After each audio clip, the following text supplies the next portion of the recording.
Assalamualaikum warahmatullahi wabarakatuh. Sebelumnya terima kasih sekali saya ucapkan kepada Bapak Ketua Program Studi Manajemen, Bapak Anjar Priyono, SC, MSc, PhD, yang telah berkenan untuk mengundang saya di dalam webinar kewirausahaan ini.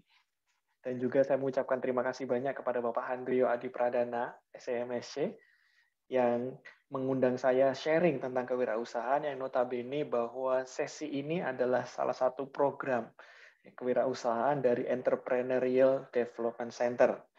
Dan di dalam topik kali ini saya akan berbagi dengan teman-teman sekalian dengan topik adalah strategi melesatkan UMKM melalui digitalisasi bisnis. Ya, kita juga berharap bahwa dunia digital ini benar-benar bisa dioptimalkan dan bisa dimanfaatkan bagi para milenial muda, wirausaha muda seperti teman-teman sekalian, sehingga bisa membuat bisnis UMKM yang rencananya mungkin akan dibangun oleh teman-teman, ataupun teman-teman jika sudah ada bisnis, bisa semakin melesat. Baik, sebelum kita masuk lebih jauh mengenai strategi, ada satu hal yang teman-teman perlu ketahui. Jadi ketika teman-teman masuk ke dalam satu situasi, ke sebuah kompetisi bisnis, maka teman-teman perlu melihat apa yang ada di dalam kolam tersebut.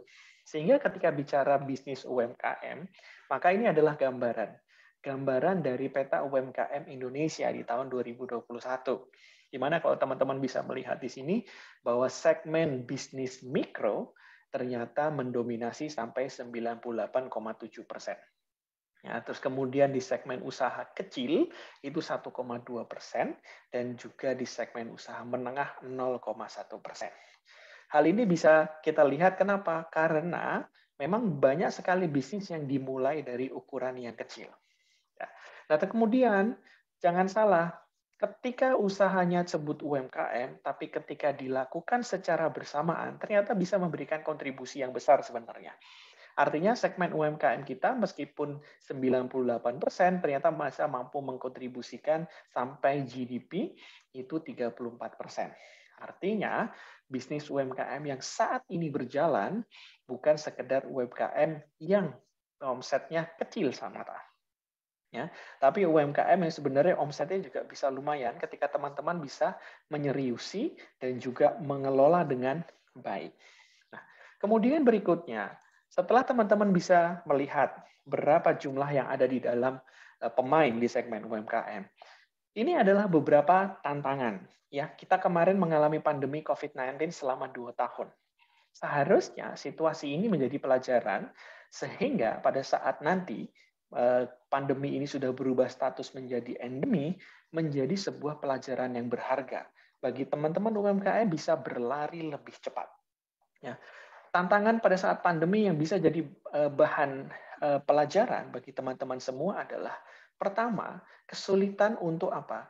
Memasarkan produk dan layanannya. Ya. Dengan situasi pandemi, ada kebijakan pembatasan sosial, ada kebijakan penggunaan masker misalnya, membuat para pelaku UMKM juga memiliki tantangan, kesulitan untuk memasarkan produk. Nah, kenapa ini perlu saya sampaikan di awal? Karena dalam bisnis, teman-teman juga perlu untuk merencanakan situasi terburuk. Ya, situasi terberat dalam sebuah bisnis. Kalau itu teman-teman sudah bisa bayangkan, teman-teman sudah bisa ketahui apa saja tantangannya, akan sangat mudah pada saat teman-teman mulai recovery ekonominya dan bisa berlari lebih cepat. Kemudian yang kedua adalah apa?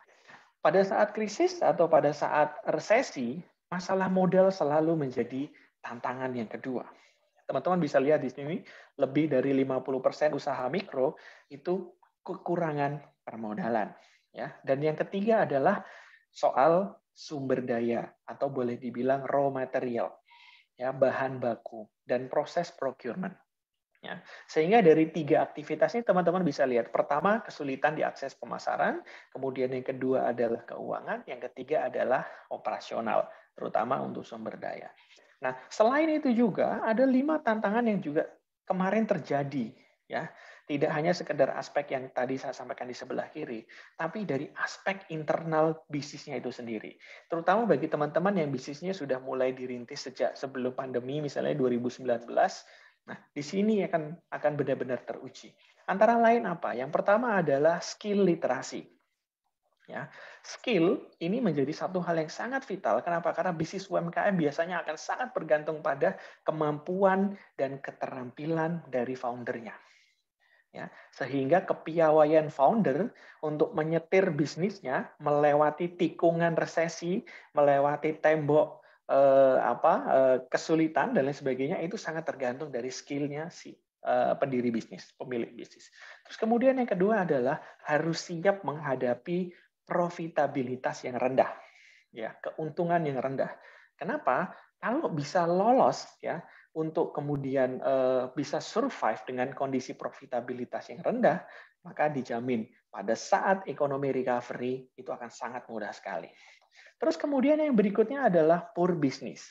Nah, poor business ini berarti apa? Dunia bisnisnya memang sedang lesu, gitu ya. Nah, nanti banyak sekali effort yang kemudian teman-teman harus review kembali. Contoh misalnya biaya karyawan, kalau teman-teman sudah punya karyawan, atau biaya produksi. Kenapa itu harus direview? Karena itu adalah biaya dan nanti diseimbangkan dengan pemasukan. Ya, jangan sampai ada istilah besar pasak daripada tiang.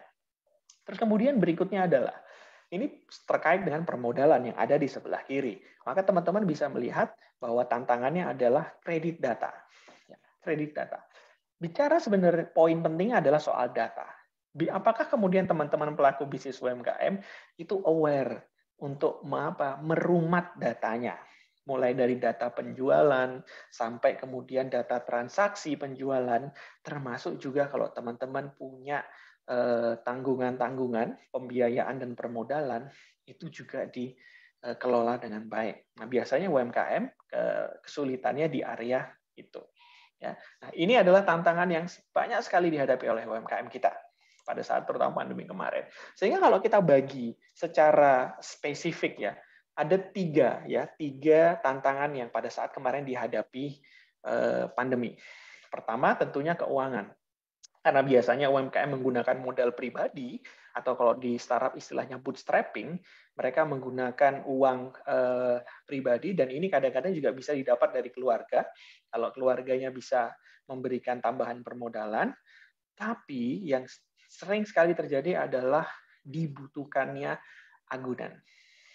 Sebagai apa? Sebagai jaminan, kalau teman-teman misalnya melakukan sebuah bisnis. Jadi kolateral.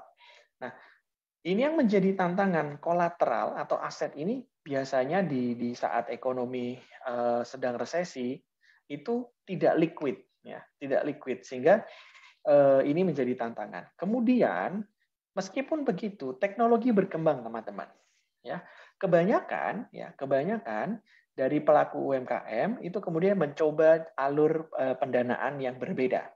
Tidak menggunakan alur pendanaan yang seperti umumnya, misalnya lewat perbankan atau lembaga jasa keuangan. Dengan adanya teknologi, fintech, dia bisa mendapatkan akses untuk fundraising. Ya, akses untuk fundraising atau crowdfunding. Ini bisa menjadi alternatif untuk ya membantu challenge ya di bidang keuangan itu tadi. Cuma tantangannya, kalau teman-teman tidak punya track record, ya seperti yang tadi, lack of data, kredit data, fintech itu juga kadang-kadang suka repot. Nah, yang sering terjadi adalah kalau teman-teman perhatikan, fintech atau bahkan pinjol itu biasanya tutup mata. Ya, tutup mata dengan kredit record teman-teman, tapi mengenakan bunga atau risiko yang besar sebenarnya. Nah, jadi ada plus dan minusnya ya. Menggunakan fintech itu juga harus aware. Maka tadi itu skill literasi dan literasi keuangan itu menjadi hal yang cukup penting. Terus kemudian literasi finansial sudah teman-teman terlatih melalui mata kuliah di kampus kita ya, yang seperti entrepreneurial finance, entrepreneurial capital, ini bicara tentang finance, maka yang teman-teman harus perhatikan adalah proses pencatatannya itu penting ya. Bahkan nanti bagi teman-teman yang pernah punya pengalaman untuk mengajukan pembiayaan tertentu atau permodalan, record itu baik 1 bulan, 2 bulan, 6 bulan, 1 tahun, bahkan 2 tahun atau 3 tahun, itulah yang kemudian muncul sebagai credit scoring. Ya, itu nanti yang akan membantu menilai kredibilitas finansial dari bisnis teman-teman. Ya. Nah, ini menjadi tantangan yang juga menantang bagi UMKM. Nah, kemudian yang kedua adalah aspek operasi bisnis. Kalau tadi ada bicara mengenai raw materials atau bahan baku. Pada saat pandemi kemarin betul ya, banyak yang kemudian mengalami supply shocks ya. Shock itu artinya goncangan akses terhadap bahan baku. Ya, hampir sekitar 99% yes, mereka semua mengalami challenge ya terhadap akses bahan baku. Tapi sebenarnya kalau di dunia UMKM, karena mungkin jumlahnya tidak besar bahan baku yang dibutuhkan, maka kenaikan harga dari bahan baku tetap ada kenaikan, tapi sebenarnya tidak terlalu banyak. Ya, tidak terlalu banyak. Dari survei yang kemarin dilakukan selama 2020-2021, usaha mikro mengalami kenaikan harga, mereka pengalaman sekitar 72%. Ya, dari UMKM ada beberapa, terutama mungkin kalau yang dalam jumlah besar ataupun dengan bahan baku yang spesifik itu bisa ada kenaikan gitu ya. Tapi sebagian besar sebenarnya tidak terlalu ya mengalami goncangan harga. Goncangan mendapatkannya iya, tapi harganya tidak terlalu. Ya. Nah, tapi ini juga menarik. Belajar dari pandemi kemarin, yaitu apa? Digital footprint. Di mana ya akses digital itu menjadi satu-satunya akses untuk melakukan bisnis di saat pandemi. Ya, di saat pembatasan, di saat orang tidak mudah untuk keluar rumah, di saat orang kemudian harus memikirkan cara, nah maka muncullah yang namanya disebut digital footprint. Nah, kalau kita lihat para UMKM kita kemarin selama 2 tahun, bagaimana cara mereka survive? Ya, di sini ada beberapa data bagi pengguna jenis-jenis platform digital. Yang paling besar adalah sosial media. Bahkan mereka berjualan melalui sosial media masing-masing. Ya, ada Instagram, terus kemudian ada Facebook, terus kemudian ada beberapa sosial media yang lainnya. Ya, bahkan mungkin ada beberapa aplikasi seperti TikTok dan lain sebagainya itu juga digunakan untuk alat jualan. Tidak hanya untuk kebutuhan pribadi, tapi kebutuhan bisnis. Terus kemudian yang kedua, yang paling banyak digunakan adalah platform e-commerce. Ya, dari platform e-commerce ini benar-benar membuat pasar fisik bisa berubah jadi pasar digital. Ya, itu mereduksi biaya banyak sekali. Ya, terutama bagi UMKM yang boleh dibilang salah satu strategi yang paling sering dipakai UMKM adalah murahnya harga. Nah, kalau bisa ditekan ya dari biaya-biaya tersebut melalui pasar digital, marginnya itu akan aman. Terus kemudian bahkan ada platform video streaming. Nah, bagi UMKM ini mungkin bukan yang paling populer, tapi mulai mengoptimalkan platform-platform video streaming. Untuk apa? Baik untuk menawarkan produk ataupun memperkenalkan kepada konsumen yang sudah existing supaya loyalitasnya tetap bertahan. Nah, ini juga menjadi salah satu digital footprint yang banyak dipakai oleh teman-teman UMKM. Nah, tapi yang menjadi tantangan adalah banyak jutaan UMKM sudah mulai mencoba menggunakan itu. Yang paling penting adalah dari setiap UMKM itu tahu platform mana yang paling cocok dengan bisnisnya. Nah, karena ini yang akan menentukan engagement dari customer kita terhadap produk-produk ataupun layanan yang kita deliver. Nah, kemudian berikutnya, kebanyakan, misalnya ketika bicara marketplace, ada satu hal yang teman-teman UMKM ada yang aware, tapi ada juga mungkin yang kurang aware. Jadi ketika bicara di marketplace misalnya, tadi ada e-commerce ya. Nah, ada satu pengenaan struktur biaya. Ya, jadi kalau di dalam BMC, teman-teman tentunya sudah sangat familiar dengan BMC, ada cost structure di bawah. Nah, pengenaan biaya dari platform-platform tersebut itu berbeda-beda dan perlu untuk diperhatikan. Nah, apabila pembiayaan tersebut struktur biaya yang muncul dari platform digital, maka ada misalnya pengenaan biaya per transaksi, ada pengenaan biaya untuk teman-teman iklan, misalnya ads dan lain sebagainya. Nah, ini terkadang bisa lebih besar ya dibandingkan ketika teman-teman menggunakan channel secara offline. Nah, di sini penting ya teman-teman untuk tadi, makanya di awal saya sampaikan memilih platform yang tepat dan juga channel yang sesuai dengan karakter produk dan layanan dari teman-teman itu sendiri. Ya. Nah, kemudian berikutnya adalah ekspansi bisnis. Ya, kita tentu berharap semua bisnis bisa berkembang. Ya, bahkan dalam kondisi terberat sekalipun, seperti resesi pandemi COVID kemarin.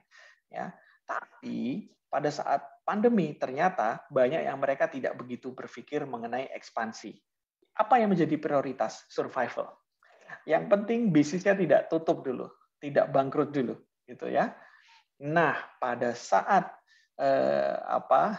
seperti ini adalah waktu yang tepat untuk kemudian melihat kembali infrastruktur bisnisnya, ya, alat untuk memasarkannya, alat untuk produksinya, alat operasionalnya, infrastruktur bisnisnya bisa dilihat kembali. Ya, karena pada saat resesi, market sedang lesu, konsumen juga sedang memiliki prioritas yang lain. Nah, disinilah waktu yang tepat untuk apa? Untuk melakukan adopsi teknologi. Sehingga pada saat bisnis sudah mulai recovery, pandemi sudah turun menjadi endemi, dan kemudian orang sudah mulai diberi keleluasaan dari segala macam pembatasan terkait dengan pandemi, pembatasan kesehatan dan lain sebagainya, maka teman-teman sudah punya infrastruktur bisnis yang kuat. Ya, infrastruktur bisnis yang bagus, termasuk juga exposure. Ya, exposure yang teman-teman create di saat resesi ini akan menjadi modal yang penting ketika mengakselerasi bisnis setelah pandemi. Nah, kemudian berikutnya, adopsi teknologi yang tadi kita bicara. Teman-teman juga perlu memperhatikan, ini beberapa contoh ya, beberapa contoh yang dari hasil riset yang dilakukan oleh DS Innovate di tahun 2021 kepada teman-teman UMKM di seluruh Indonesia. Ya, ini adalah beberapa alasan, ya, adalah beberapa alasan atau tujuan dari teman-teman UMKM menggunakan platform-platform yang disediakan oleh startup teknologi. Ya, kebanyakan mereka menggunakan 83% mereka menggunakan platform. Jadi selain bisnisnya di running, karena biasanya UMKM itu bersifat offline, maka kemudian dia mau untuk mengadopsi teknologi, tidak dia create sendiri, tapi dia gandeng ya penyedia teknologi yang sudah ada. Tapi ada juga yang tidak melakukan itu, gitu ya. Nah, ini beberapa alasan teman-teman bisa lihat kenapa kok tidak mengadopsi atau bermitra dengan startup yang punya teknologi. Biasanya yang paling sering sekali alasannya adalah tidak paham mengenai teknologinya. Di sini yang akan menjadi pembeda teman-teman, apalagi ketika ekonomi kita sudah mulai bergeser ya dari konvensional ekonomi menjadi digital ekonomi. UMKM pun juga nanti ya, UMKM itu sebenarnya karena size-nya teman-teman, size-nya, tapi cara berbisnisnya ketika sudah punya literasi teknologi nanti akan paham dan nanti akan menggunakan ya. Nah, terus kemudian ada beberapa alasan. Salah satunya adalah misalnya apakah teknologi bisa meningkatkan productivity jika bergandeng dengan mitra startup. Dari hasil survei 95% mengatakan iya. Jadi teman-teman UMKM juga merasa terbantu. Produktivitas bisnisnya itu sangat terbantu dan bisa meningkat. Dan juga ini juga penting, apakah teman-teman startup-nya itu sendiri juga aware untuk mensupport UMKM? Yes, mereka mengatakan 84%. Artinya ini sudah seperti gayung bersambut. Ya, UMKM-nya yang kemudian sudah bisa melihat contoh bahwa dengan dibantu oleh startup teknologi produktivitasnya bisa meningkat dan startupnya juga bersedia untuk menggandeng merangkul ya UMKM-nya untuk bersinergi meningkatkan produktivitas dari UMKM. Ini kesempatan yang sangat bagus. Terus kemudian berikutnya adalah ketika bicara apa sih pertimbangan dari teman-teman UMKM ketika memilih startup. Nah, ini juga bisa menjadi pertimbangan teman-teman semua. Ya, ketika nanti mau memilih bermitra dengan startup teknologi tertentu untuk membantu bisnis teman-teman. Tentunya yang pertama adalah sesuai dengan kebutuhan. Ya, sehingga yang paling penting adalah teman-teman tahu desain bisnis teman-teman itu sendiri, UMKM-nya, ya, dan ini butuh disupport oleh startup yang seperti apa.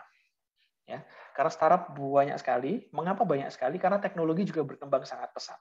Ya, maka di dunia startup itu ada istilahnya SaaS, Startup as a Service. Jadi dia bisa menyediakan berbagai macam layanan, bukan startup as a product, tapi startup as a service. Nah, terus kemudian yang kedua adalah bisa memberikan benefit yang jelas. Nah, dan bermitra dengan startup ini menjadi penting supaya apa? Imbal baliknya atau feedbacknya itu juga jelas. Nah, ini salah satu hal yang kemudian diperhatikan apabila misalnya contoh teman-teman punya bisnis UMKM menggunakan salah satu startup terkait dengan layanan service point of sales misalnya. Dari layanan point of sales yang diberikan oleh startup ini, apakah benar-benar mampu memberikan efisiensi bagi proses bisnis UMKM ya teman-teman. Nah itu juga harus dipertimbangkan, gitu ya. Nah terus kemudian yang ketiga soal waktu. Tentunya kalau dibantu dengan teknologi, ya constraint waktu yang boleh dibilang time is money, ya tidak cuma bersifat menghilangkan biaya teman-teman. Ya, apabila waktu prosesnya panjang, dipendekkan terjadi efisiensi biaya, tapi dengan dipendekkan itu bisa meningkatkan revenue. Itu yang perlu dipertimbangkan oleh teman-teman UMKM. Ya, jadi dengan dibantu oleh teknologi dan startup teknologi tidak cuma mengefisienkan biaya, tapi bisa meningkatkan revenue ya atau pendapatan.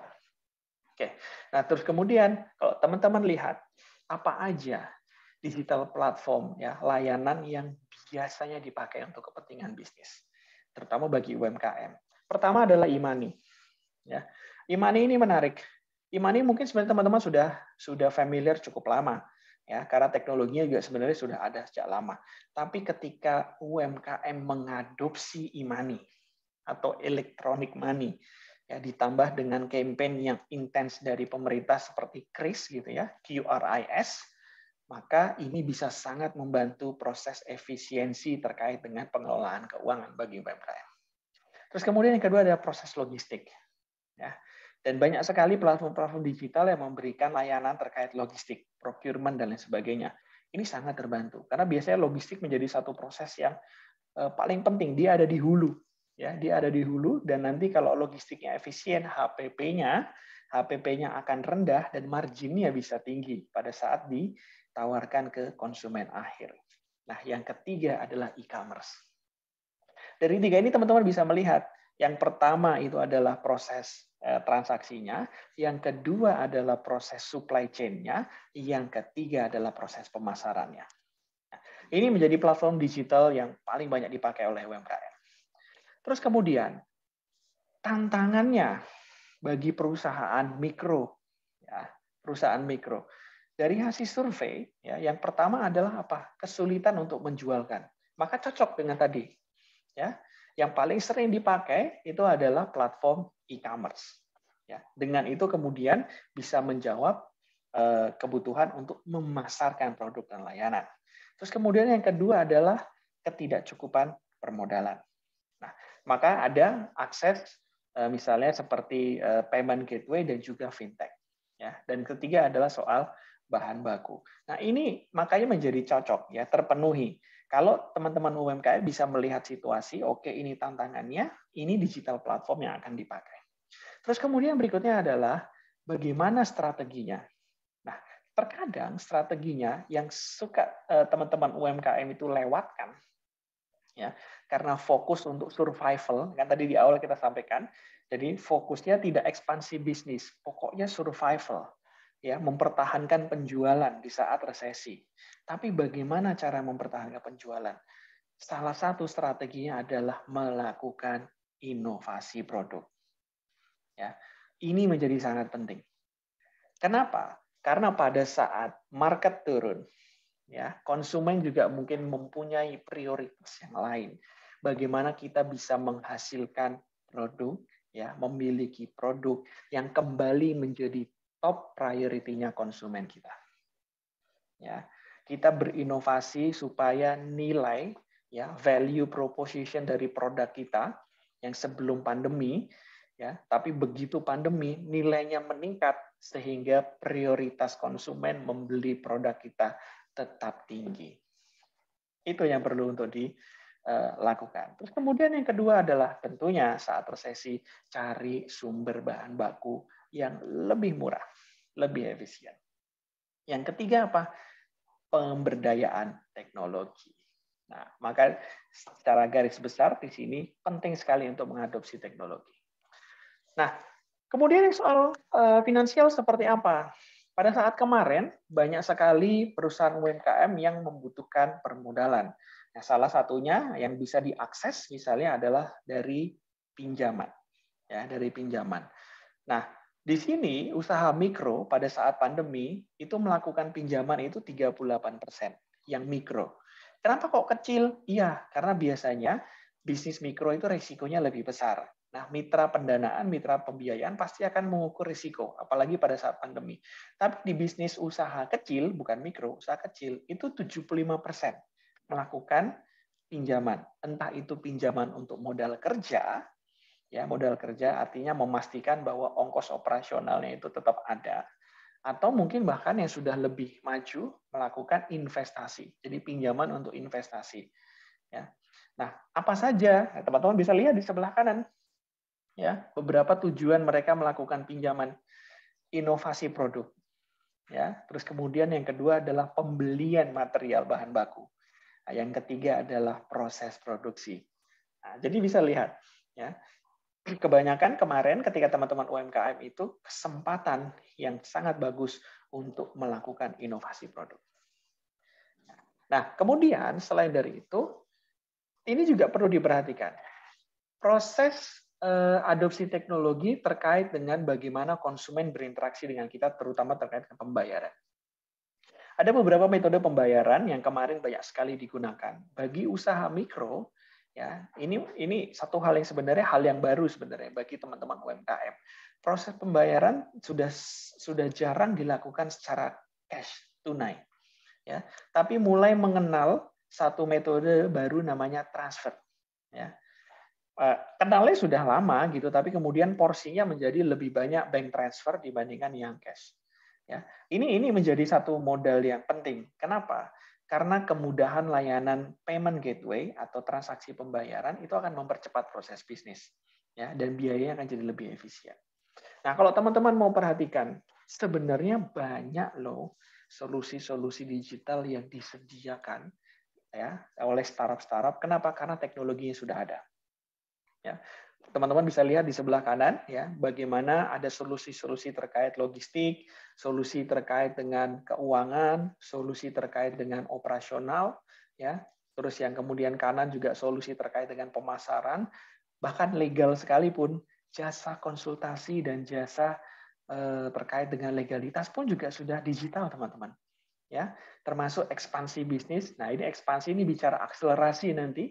Ya, banyak layanan-layanan akselerator bisnis ya yang bisa membuat teman-teman UMKM itu naik kelas. Ya, naik kelas terus kemudian melesat bisnisnya, omsetnya juga melesat. Nah, itu banyak sekali sekarang penyedia jasa layanan tersebut. Ya. Nah, ini bisa menjadi opsi. Tentunya disesuaikan dengan stage bisnis teman-teman semua. Ya, sebagai UMKM. Nah, kalau teman-teman melihat di dalam ekosistem ini, nah, di sini ada banyak sekali merek. Ya, ada banyak sekali merek. Saya tidak akan sebutkan satu persatu. Tapi yang paling penting adalah teman-teman bisa melihat contoh di satu bidang tertentu. Misalnya memberikan layanan terkait dengan logistik saja. Ya. Mungkin teman-teman sangat familiar ya karena dunia startup kelihatan banget cerita tentang fintech gitu ya. Nah, teman-teman punya literasi literasi teknologi yang sangat bagus ya untuk mencari kira-kira startup fintech apa saja yang bisa mensupport teman-teman UMKM. Mulai dari penyedia pinjaman, ya, lending, teman-teman bisa lihat di situ banyak sekali. Terus penyedia layanan electronic money, ya. Terus kemudian layanan payment gateway itu yang paling sering. Tapi kemudian ada, kalau teman-teman punya outlet ya, outlet fisik, ada layanan POS. Ya, yang tadi saya awal sempat sampaikan, apa itu POS? Point of sales. Ya, proses keuangan untuk mencatatkan semua transaksi yang terjadi di outlet-outlet. semakin banyak outlet dari bisnis teman-teman, tentunya perlu pencatatan keuangan yang detail, real time. Nah, ini aplikasi dan teknologi POS banyak sekali dipakai. Bahkan yang bukan masuk ke core bisnis sekalipun, yaitu layanan perpajakan. Perpajakan kan di akhir. Setelah teman-teman melakukan proses bisnis, maka teman-teman melakukan pelaporan pajak. Itu juga banyak startup yang kemudian menyediakan layanan perpajakan. Kenapa? Karena salah satu strategi untuk kemudian mengurangi ya struktur biaya ya antara lain adalah apa? Memastikan teman-teman tidak terkena denda pajak misalnya. Ya, teman-teman tertib dengan melaporkan pajak penghasilannya dan banyak sekali layanan di bidang perpajakan. Ya, dan bahkan crowdfunding. Ya, kalau di fintech teman-teman bisa memanfaatkan lembaga akses pendanaan dan bahkan yang di crowdfunding pendanaan massal itu juga bisa diakses. Nah, tapi yang di logistik ini misalnya, apakah teman-teman kemudian aware bahwa banyak startup satu yang memberikan layanan transportasi logistik maksudnya, transportasi logistik. Kedua, ya, kalau teman-teman butuh pergudangan, ada layanan sistem pergudangan. Ya, sistem pergudangan sehingga teman-teman tidak bingung pada saat mengatur FIFO, LIFO gitu ya.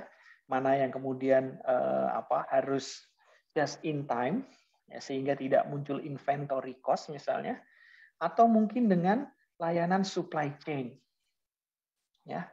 Nah, bahkan ya ini satu hal yang cukup baru ya, kategorinya. Nah, mungkin teman-teman aware-nya mereka adalah perusahaan paket, pengiriman paket, tapi kalau dibilang kita sebut sebagai logistik last mile, ya, dan termasuk juga agregator. Nah, ini bisa dimanfaatkan. Ya. Kembali yang ke internal misalnya, operasional. Ya. Pencatatan akuntansi itu juga bagian dari aktivitas operasional bisnis. Jangan sampai semua aktivitas bisnis kita tidak mampu tercatat dan terdokumentasi. Ya. Banyak sekali aplikasi bahkan segmented yang untuk segmen small dan micro ya itu ada sendiri. Yang segmen usaha medium ada sendiri. Sehingga memilih platform akuntansi yang cocok dengan ukuran bisnis teman-teman itu menjadi sangat penting. Bahkan juga pengelolaan sumber daya manusia. Nah, itu juga bagian dari platform operasional. Ya, baik talenta, terus kemudian macam-macam, ini akan sangat membantu. Ya. Nah, ini kalau teman-teman yang mungkin bisa melihat ya di sebelah kanan bawah itu pemasaran, ya itu membantu untuk proses pemasaran dan legal. Tapi ada dua yang ini sebenarnya cukup menarik, yaitu soal go digital. Ya, go digital dan juga expansion. Go digital di sini maksudnya adalah mampu untuk kemudian merubah proses bisnis teman-teman dari yang sebelumnya offline itu menjadi online. Ya, dari offline menjadi online. Contoh misalnya, ya platform-platform yang memungkinkan teman-teman menjadi e-commerce enabler. Ya, itu banyak. Atau kemudian platform yang menyediakan layanan on-demand service. Ya. Nah, atau ini yang sudah sangat familiar, online marketplace itu paling familiar teman-teman tentunya. Ya. Tapi selain online marketplace, apakah teman-teman juga tahu bahwa juga ada platform social commerce teman-teman? Ya. Terutama apabila teman-teman pebisnis muda ya masuk pada kategori yang sociopreneurships ya, socio entrepreneurships. Bisa menggunakan platform social commerce misalnya seperti itu. Ya. Nah, kalau teman-teman bisnisnya sudah berubah transform ya dari offline menjadi online, nah teman-teman bisa mencoba untuk mengekspansi dan mengakselerasi bisnis. Ada banyak platform. Mulai dari platform customer relationship management yang fokus untuk meningkatkan bagaimana engagement bisnis UMKM teman-teman dengan pelanggan yang teman-teman bangun itu semakin erat, loyalitasnya menjadi semakin tinggi. Ya, di situ ada beberapa startup-startup lokal. Ini semua startup lokal, teman-teman, yang bisa diakses oleh UMKM Indonesia. Ya, terus kemudian juga misalnya kalau ERP, ya, mungkin kalau teman-teman sangat familiar sekali dengan SAP, tapi itu segmennya untuk usaha menengah ke atas. Untuk yang UMKM dan juga boleh dibilang penyedia ERP lokal juga ada tersedia, misalnya seperti Run System dan lain sebagainya, gitu ya. Nah, ini adalah pilihan, ya, pilihan yang bisa dipilih oleh teman-teman UMKM untuk apa? Untuk satu, mensupport bisnisnya teman-teman, ya. Terus kemudian yang kedua, menjadi salah satu hal yang mampu membuat bisnis teman-teman berlari lebih cepat. Ya. Penyedianya sudah ada, teknologinya tersedia dengan gratis, ya. Maksudnya sebenarnya kalau teman-teman mau develop sendiri juga bisa, tapi kalau menggunakan pihak ketiga, why not? Sudah ready juga, gitu ya. Nah, nanti tinggal teman-teman membuat model bisnisnya. Sehingga disinilah kenapa model bisnis penting. Berpartner dengan A, key partner B, key partner C, aktivitas bisnis A, aktivitas bisnis B, gitu ya. Resources teman-teman, dan tentunya ketika bicara UMKM harus cuan, harus profit, di mana struktur biaya tidak lebih besar dibandingkan revenue stream. Ya, mungkin ini dari sesi sharing dari saya. Ya, saya harapkan bagi teman-teman mahasiswa dan juga wirausaha muda, baik yang sudah menjalankan bisnis maupun yang baru ingin menjalankan bisnis, bisa mendapatkan gambaran yang lebih jelas. Dan bila sudah dapat sharing, nanti habis ini juga akan ada sharing dari Mas Rimawan, di mana salah satu bisnisnya, ya tentunya teman-teman juga sudah kenal. Nah, nanti teman-teman juga bisa belajar bagaimana experience dia untuk membuat bisnis roti gembung gede tersebut menjadi besar dan cepat dalam waktu yang cukup singkat. Ya, demikian dari saya. Ya, pesan saya adalah good luck dan enjoy the process. Ya, karena berwirausaha menjadi pengusaha, yang paling penting adalah bisa menikmati prosesnya. Ya, akan ada di atas, ada di bawah, dan bagaimana teman-teman bisa konsisten untuk kemudian mencapai di setiap milestone bisnis yang teman-teman telah canangkan. Sekian dari saya. Terima kasih. Wabillahi taufik wal hidayah. Assalamualaikum warahmatullahi wabarakatuh.